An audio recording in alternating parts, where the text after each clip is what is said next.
경제하는 사람들의 마음을 읽어보는 코너 호모 이코노미쿠스입니다. 세계 최초란 타이틀을 달고 첫 선을 보인 한국의 5세대 이동통신 5G 서비스입니다. 정보 처리 속도가 기존 LTE보다 20배나 빠르다며 홍보 열기가 대단했었죠. 이 상용화 3년 차에 접어들었는데 어떠신가요? 기대만큼 잘 쓰고 계십니까? 비싸기만 하고 잘 안 터진다는 인식 속에 새로운 선택지를 찾아 나서는 소비자들이 늘고 있습니다. 오늘은 이 스마트폰 싸고 빠르게 이용하는 법 알아보겠습니다. 김덕진 미래사회 IT연구소장 나오셨습니다. 네, 소장님 어서 오세요. 네, 안녕하세요. 반갑습니다. 이 소장님 같이 좀 성격 급한 분들은 네. 이 5G 쓰다가 정말 속 터지는 일이 종종 있을 것 같은데 네, 뭐 어떠세요? 최신 폰이라고 해서 썼는데 실내 가면은 잘 터지지도 않고 가끔씩 끊길 때 있어서 네. 왜 그럴까 했는데 저 같은 분이 한두 분이 아닐 거예요. 왜냐하면은 5G 가입자 추이가 엄청난 속도로 증가했습니다. 네. 2019년 5월에 78만 명이던 게 지금 거의 2,228명, 거의 한 4년 정도, 3, 4년 사이에 3년 정도 사이에 28배 네. 이상 증가했으니까 엄청나고요. 특히나 이제 LTE 가입자보다도 훨씬 많은 데이터를 네. 쓰고 있기 때문에 아무래도 불만들이 좀 있는 상황이라고 볼 수 있죠. 저 많은 가입자들이 그게 소장님 같이 좀 불만이 많다는 얘기예요. 네.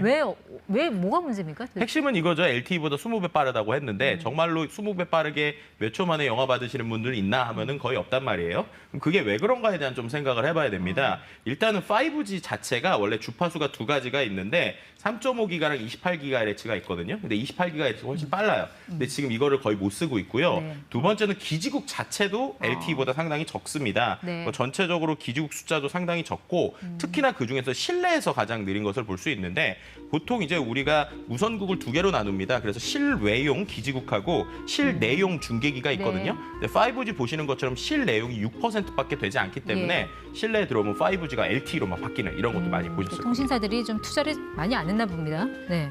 자, 이 5G 요금제 말고 그러면 내가 차라리 기존에 쓰던 LTE 쓰면 안 되나 하는 분들. 네. 이런 분들은 그냥 4G 쓰시면 안 되는 거 아니에요? 그럴 수 있으면 참 좋은데 신규 스마트폰 사서 이제 우리 통신사에서 구매한다고 하면 모든 게 이제 5G만 가능하다 이런 얘기 많이 들어보셨을 거예요. 사용자들이 4G를 선택할 수 있는 것들이 통신사에서 좀 불편한 분들이 있어서 결국에는 억지로 새로운 폰 쓰려면 5G 쓰셔야 되는 이런 상황들이 좀 많이 발생하는 것이 현실이라고 볼 수 있을 것 같습니다. 그럼 5G 말고 4G 기존 네. 거 쓸 수 있는 방법은 없다는 얘기인가요? 아니요, 이제 뭐 다양한 형태들이 있는데 최근에 나오고 있는 것 중에 하나가 이제 자급제 폰이라는 방식이에요. 자급제 폰 쉽게 말하면 통신사에서 전화기를 사는 게 아니라 우리가 예를 들면 일반적인 인터넷에서 혹은 매장, 전자 매장에서 네. 스마트폰을 사서 예. 그 산 거를 통신사의 요금을 결합하는 방식이다. 뭐 이렇게 설명드릴 수 있을 것 그냥 같습니다. 공기계, 비어있는 기계만 사는 거군요. 네, 그렇죠. 그럼 그렇게 자급제 폰으로 샀을 때랑 네. 통신사에서 샀을 때랑 이거 가격을 비교를 해보는 게 중요할 것 같은데 네, 그렇죠. 어느 정도 차이가 나나요? 일단은 그 일반적인 통신사에서 구매하는 것부터 한번 비교를 해볼게요.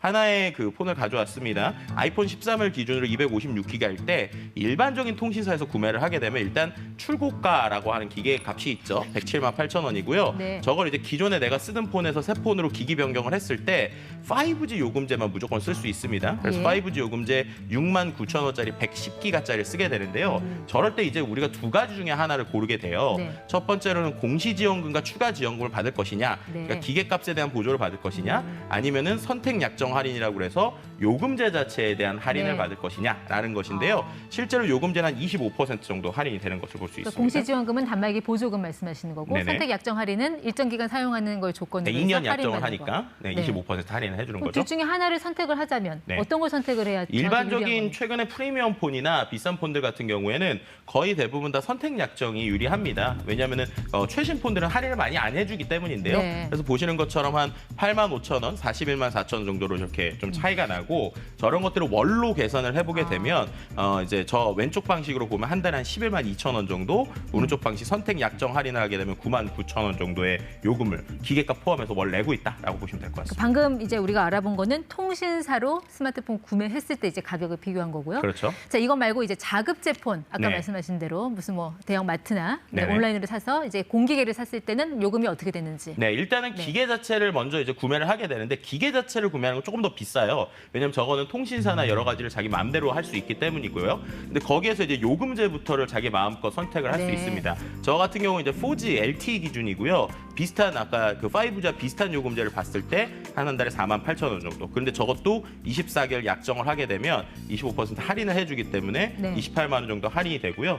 저렇게 해서 이제 전체적으로 누적을 보면 월 한 92,000원 정도의 요금이 네. 나오게 됩니다. 그래서 이제 실제로 그 기존에 우리가 통신사에서 5G로 할 때나 네. 그리고 이제 자급제 폰을 사서 4G로 할 때랑의 요금 차이가 저 정도 나게 되는데요. 일단 표면적으로 보면은 이제 자급제가 조금 더 저렴할 수 있는데 말씀드린 것처럼 저 밑에 거는 이제 4G 요금제다라는 그렇죠. 거고요. 네. 하지만 이제 자급제의 장점은 꼭 저요금제가 아니더라도 뭐 더 저렴한 요금제나 아니면 제가 통신사에 대해서 여러 가지 선택권이 있다라고 네. 하는 게 어떻게 보면은 자급제의 가장 큰 특징이다라고 볼 수 있을 것 같습니다. 그렇죠. 뭐 통신사마다 할인 제도도 다양하고 또 네. 속도 차이가 있기 때문에 단순 비교는 어렵지만 통신사 혜택이 필요 없고 5G 요금제 사용하면서도 끊긴 문제로 이 LTE 모드 켜놓는 분들은 이게 선택지가 될 수 있다. 네, 그렇죠. 자급제 폰이. 네.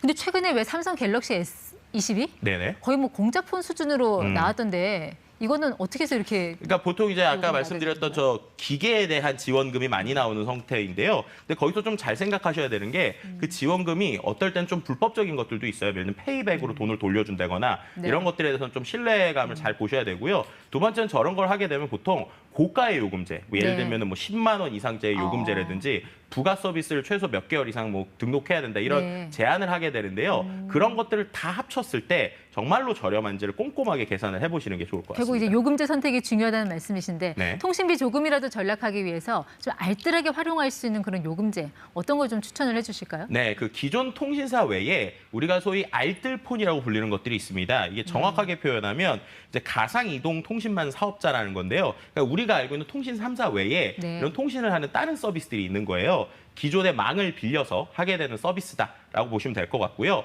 그러한 알뜰 요금제 중에 저렴한 것들을 좀 찾아볼 수 있습니다. 예. 뭐 제일 대표적으로 저기 보시면 앞서서 제가 한 100기가에서 110기가 정도 되는 요금제들을 보여줬는데 한 알뜰폰 요금제, 알뜰 요금제를 쓰게 되면 위에 있는 것은 제가 기계를 직접 사고 그다음에 자급제로 산 거예요? 네, 그렇죠. 네. 자급제로 기계를 사고 그다음에 알뜰 요금제, 그러니까 다른 통신사의 알뜰 요금제를 쓰게 되면 한 달에 한 29,900원 정도까지 나와요. 네. 그럼 저걸 합쳐서 아까처럼 똑같이 계산을 하면 약정 할인이 없어도 한 월 86,000원 정도가 나오게 되는 것이죠. 네. 그럼 그렇게 되면 앞서서 있었던 것들과 비교를 네. 하면 결국에는 이제 금액적으로는 가장 저렴한 이런 것들을 볼 수 있습니다. 결국은 이제 단말기 자급제로 네. 핸드폰을 사고 알뜰폰 그 요금제. 요금제를 네. 선택하는 게 어떻게 보면 좀 꿀 조합이 될 수 있다. 네, 뭐 이런. 가격적으로는 가장 저렴할 수 있는데 여기서 되게 중요한 게 최근에는 통신사들이 결합 요금제가 많잖아요. 네. 그리고 또 카드사 할인이나 또 거기에 있는 약정에 대한 뭐 여러 가지 이슈들이 있기 때문에 그런 걸 꼼꼼히 따져보셔야 된다는 얘기를 드리고 싶고요. 그리고 뭐 멤버십 혜택이나 신용카드 혜택 이런 것들이 있으신 분들은 네. 기존의 통신 요금이 유리할 수도 있으니까 하나하나 좀 따져보시면 저렴한 요금제 충분히 찾을 수 있다. 뭐 이런 말씀 드릴 수 있을 것 같습니다. 통신비는 또 고정비고 가게 살림에서 차지하는 비중이 꽤 되는데 이런 다양한 선택지에 대한 고민은 그렇게 많이 안 하시는 것 같은데 오늘 설명 큰 도움이 될 것 같습니다. 네. 네, 호모 이코노미쿠스 김덕진 소장 함께했습니다. 고맙습니다. 네, 감사합니다.